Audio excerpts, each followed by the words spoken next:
Niretzat, nabarmenduko nuke, argitalpenez aparte, 4 elementurekin edo osagairekin sortu ditugu azpi webgune berezitu bat, ezta? Adez, baserrien, ezta? Lehen ikusi dugu PDF formatuan liburua, baina txuri-beltzean imprimituta zegoen eta bat. Baina, Jacintok eta Maria Jesusek bere garaian, itzuten lanetako bat izan zen, argazkiak atera, baserriei, eta orduan baserri bakoitzeko bizpahiru argazki eta koloretan.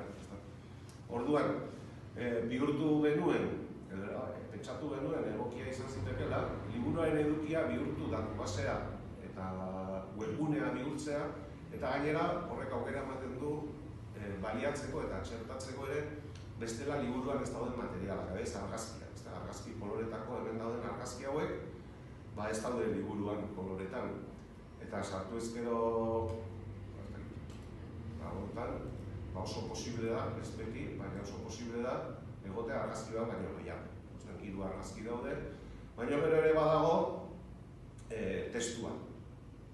Eta aurkibidean ere, posible da bilatzea, auzo edo dena delakoa, baina baita ere da posible bilaketak egitea.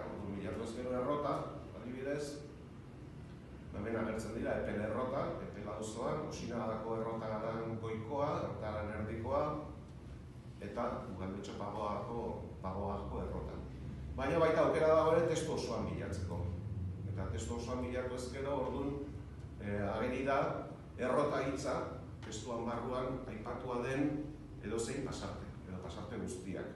Eta orduan, hor errotei buruzko aipamenak ere badira, naiz eta baserri konkretu batek errota hitza ez eduki izenean.